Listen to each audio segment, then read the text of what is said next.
Խնդրեմ, դեսպան Քվեն, խոսքը ձեզ եմ փոխանցում, կարծում եմ նախորդ գիշերվա լույսի ներքո դուք ավելի շատ ասելիք կունենաք այս լսարանի։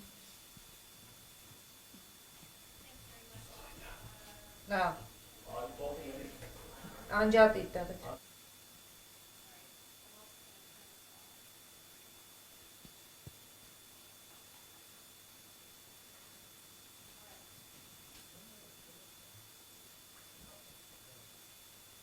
Better? Good. Okay. I'll repeat, thank you for the invitation to be here today. I agree it's an important day, given that we just had the meeting of our Secretary of State and Foreign Minister Mirzoyan, which advanced the project that we have been working on since August. Since this is my last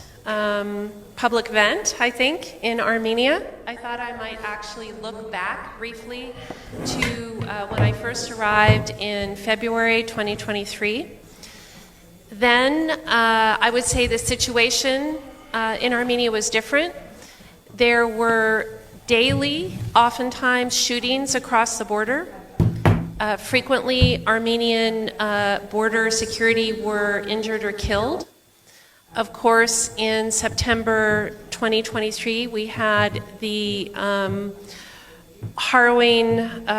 situation of 110,000 Karabakh residents forcibly displaced from their homes. And I would say that there was a definite concern and fear that there could be more conflict in the region. And I would say that since then, through the forward-looking vision of the Prime Minister and his team, and the support and engagement of the United States and the European Union, I think we now have a much different situation, as the Prime Minister also noted. I'll maybe talk a little bit about the United States' contributions to this situation, and I'm sure my colleague, Ambassador, will talk about the EU's contributions. So, as noted, in January 2025, the United States, I would say, reframed its relationship with Armenia, operated its relationship with Armenia to a strategic partnership.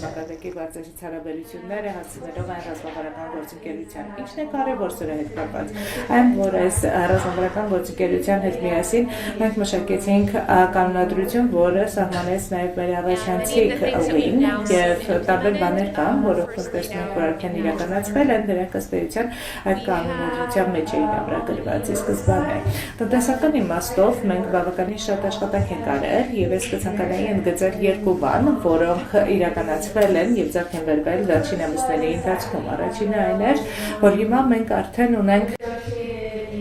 բանակցված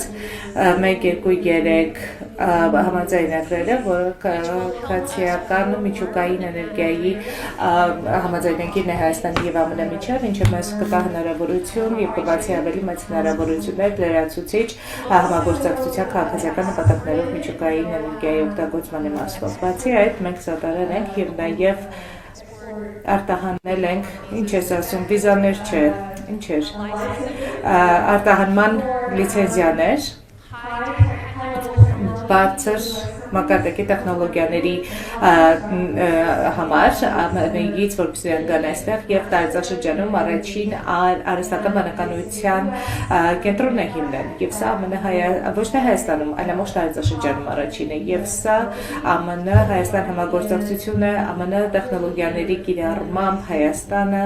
ՏՏ-ում և առհասարակ ավելի լայն տարածաշրջանում առաջամարտիկ դարձնելու իմաստով։ Անվտանգային իմաստով այստեղ աշխատանքի առաջին տարկատեսվում մենք կարողացանք արծիվ գործընկեր համատեղ զորավարժությունների մեկնարկը տալ Հայաստանի և ԱՄՆ զինված ուժերի միջև երկրորդ անցյալ տարի և պլանավորում ենք շարունակել դա։ Սա շատ կարևոր, կարծում եմ, և դրական քայլ է, որը կօգնի Հայաստանին իր խաղաղապահ գործառույթների աջակցության համատեքստում ամբողջ աշխարհում եւ բացի դրանից կօգնի մեր զինված ուժերին ավելի լավ ծանոթանալ միմյանց հետ եւ հասկանալ միմյանց մոտեցումները։ Ի վերջո, մենք շատ ենք աշխատել նաև սահմանային անվտանգության սահմանային կառավարման ուղղությամբ եւ պետք է ասել, որ 1.5 տարի առաջ սկսեցինք օգոստոսի 8-ի միջոցառումը Սպիտակ տանը, որը կարծում եմ, որ շատ կարևոր միջոցառում էր ԱՄՆ եւ Հայաստանի համար։ Ավելի շատ ժամանակ եւ ռեսուրսներ են նվիրել ԱՄՆ-ի Հայաստանի հետ աշխատանքի համար կենտրոնանալով սահմանային անվտանգության սահմանային կառավարման վրա։ Հետո մենք ունեցանք օգոստոսի 8-ի միջոցառումը վարչապետի, նախագահ Ալիևի եւ նախագահ Թրամփի ներկայությամբ եւ դրանից հետո դրվեց այլ ավելի լայն եւ ավելի գրկուն տեսլականի մեկնարկը ապագա Հայաստան-ԱՄՆ հարաբերությունների եւ տարածաշրջանային հարաբերությունների համար եւ ամենակարևորը այստեղ միջազգային խաղաղության եւ բարեկամության Թրամփի ուղին է, որը հաստատող ստորագրվեց 3 արտգործնախարարի կողմից, բայց ավելի լայն համագործակցություն է ենթադրվում եւ ինչպես արդեն ասացի, դրա կարևոր հատվածը սահմանային անվտանգությունն է եւ կառավարումը, տնտեսական գործընկերությունն է դրա կարևոր հատվածը եւ սա մեր հարաբերությունը տանում է արդեն հաջորդ փուլ եւ նաեւ առաջ է մղում խաղաղության հեռանկարները ամբողջ տարածաշրջանում։ Դրա մի մասը նաեւ խաղաղության համաձայնագրի տեքստի նախաստորագրումն էր Հայաստանի եւ Ադրբեջանի միջեւ եւ կարծում եմ, որ այն փաստը, որ այս տեքստը արդեն հաստատված է, կարևոր քայլ է եւ ԱՄՆ-ն շարունակում է հաստատու լինել Հայաստանի հետ աշխատանքին եւ տարածաշրջանի այլ գործընկերների հետ աշխատանքին, Ադրբեջանի հետ, տեսնելով որ բոլոր քայլերը, որոնք մենք արել ենք,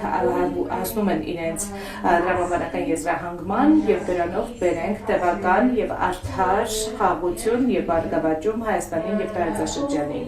Եւ հույս ունեմ, որ ցանով կդրվի նոր ժամանակաշրջանի մեկնարկը, որտեղ մենք Հայաստանը կտեսնենք որպես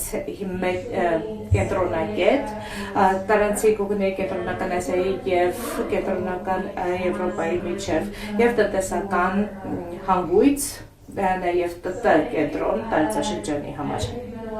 Շնորհակալություն, կարծում եմ շատ բան է կարելի միասին։ Շնորհակալ եմ